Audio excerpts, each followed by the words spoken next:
সোনামুখী ব্লকের নিত্যানন্দপুরে দীর্ঘদিন ধরে বেহাল রাস্তা, চরম সমস্যায় সাধারণ মানুষ।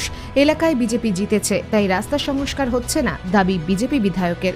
সোনামুখী ব্লকের রাধামোহনপুর গ্রাম পঞ্চায়েতের নিত্যানন্দপুর গ্রাম।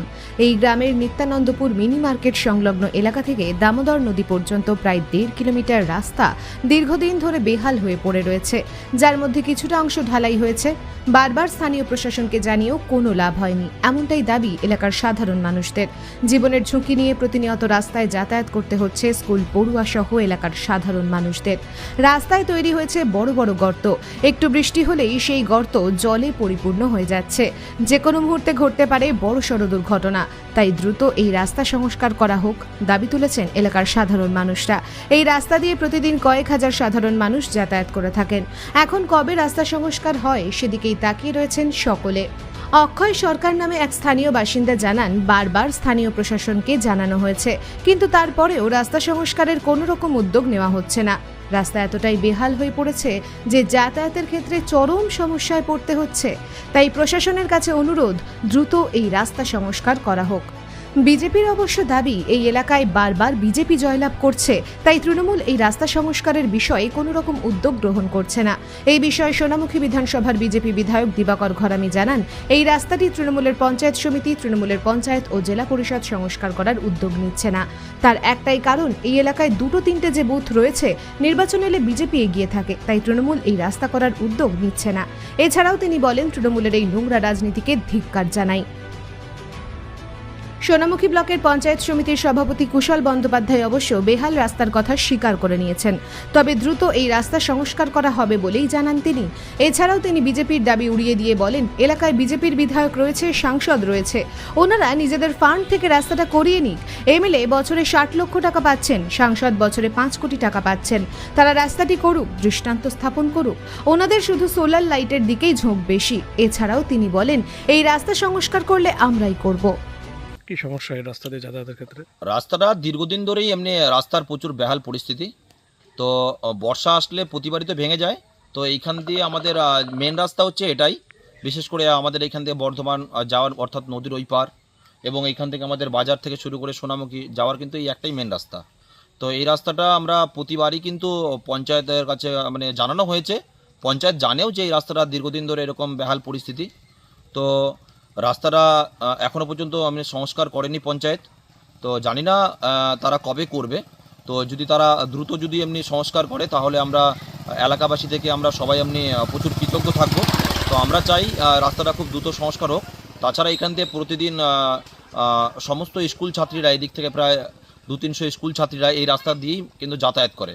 যেতে যেতে কেউ পড়ে যাচ্ছে, পড়ে গিয়ে দুর্ঘটনা ঘটছে। আগামী দিনে রাস্তা যদি ঠিকঠাক করে যদি এমনি যদি সংস্কার যদি না করা হয়, এর থেকেও আরও বড় দুর্ঘটনা ঘটতে পারে। কি চাইছেন আপনারা এখন? আমরা চাইছি রাস্তাটা যাতে দ্রুত এমনি সংস্কার হয়, যাতে খুব তাড়াতাড়ি যাতে রাস্তাটা ঠিক হয়, যাতে মানুষের যাওয়ার জন্য যাতে উপযুক্ত হয়, এইটুকুই চাইছি। আপনার নাম? অক্ষয় সরকার। ঠিকই বলেছেন আপনি, মানে যেদিন বন্যাটা প্রথম ওই শুরু হয় জুলাই মাসে, সেদিন আমি গিয়েছিলাম, যেদিন 1 লক্ষ কিউসেক জল ছাড়া হয়, ওদিন আমি নিজে দেখে এসেছি রাস্তাটা সত্যি এখন এই বর্ষাতে প্রায় চলাচল অযোগ্য। কোথাও মানুষ মাটি মরাম ফরাম দিয়ে এখন মোটামুটি চলছে, এটা আমাদের নোটিশে এসছে। তো আমাদের যদি ফান্ড যখন প্রোভাইড পাবো, আমরা ভালো করে ফান্ড পাবো, তবে 15 যাই পাক চেষ্টা করবো ওই রাস্তাটা সম্পূর্ণ করে দেওয়ার। যদি আমাদের ফান্ডে না কুলায়, তখন জেলা প্রশাসনটা আমরা জানাবো। বিজেপি বলছে যে ওই এলাকায় বিজেপি জয়লাভ করছে বারবার, সেই কারণেই আপনারা নাকি রাস্তা সংস্কারের উদ্যোগ নিচ্ছেন। তার এমপি আছে, এমএলএ আছে, ওরা বিজেপির, ওনার ফান্ডে করিয়ে নিন, বললে তো আমরাই করছি। আপনি বলুন যে এমএলএ একটা বড় রাস্তা করিয়েছে, একটা এমপি বড় রাস্তা করিয়েছে, আপনি উদাহরণ দিন না, আপনি তো লোকাল লোক, ওনার তো ফান্ড পান, উনিও 60 লাখ টাকা পান, উনিও বছরে 5 কোটি টাকা পান। তো দিন, ওই তো ওনাদের ম্যাক্সিমাম দেখছি যে হাই মার্কস লাইটই বেশি দিচ্ছেন। তো আমার নোটিশে যা আছে, বেশি সোলার লাইটের মধ্যে ঝোঁকটা বেশি ওনাদের।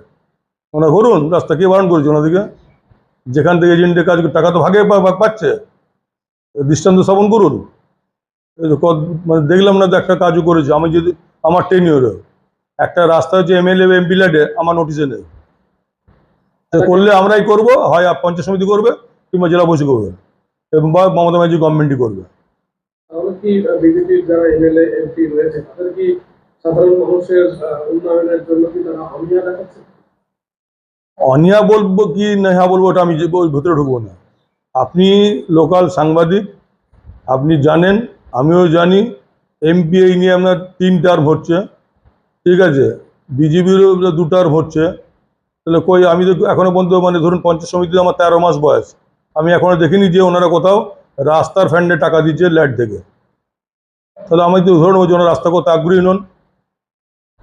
সেটা করলে পঞ্চায়েত সমিতি বা জেলা পরিষদ বা আমাদের মুখ্যমন্ত্রী করবেন। দ্রুত কি রাস্তার সমস্যা হবে? ধরুন ফান্ড প্রোভাইড করলে, এলাকার ডিমান্ড আছে, আমরা নিশ্চয়ই এটা করার জন্য মানে ব্লক প্রশাসন বা পঞ্চায়েত সমিতি উদ্যোগী হবে। আপনার নাম পরিচয়? কুশল ব্যানার্জি, সভাপতি, শ্রমিক পঞ্চায়েত সমিতি। রাস্তাটা তৃণমূলের পঞ্চায়েত সমিতি, তৃণমূলের অঞ্চল, তৃণমূলের জেলা পরিষদ কেউ করছে না বা করার উদ্যোগ নিচ্ছে না, একটাই কারণ, সেটা হচ্ছে ওই এলাকার যে 2-3টে বুথ আছে সেই বুথগুলো বরাবর বিজেপি জয়লাভ করে। বিজেপি ওই বুথগুলোতে এগিয়ে থাকে বলে নির্বাচনে, তার জন্য তৃণমূল কংগ্রেস এই রাস্তাগুলো করছে না। এই নোংরা রাজনীতি তৃণমূল কংগ্রেস সর্বত্রই করছে। যে বুথটা ওরা হেরে যাচ্ছে সেই বুথে আর কোনো কাজ ওনারা করবেন না, সেই মোতাবেক এ রাস্তাটিও করেনি। এই তৃণমূলের নোংরা রাজনীতিকে ধিক্কার জানাই।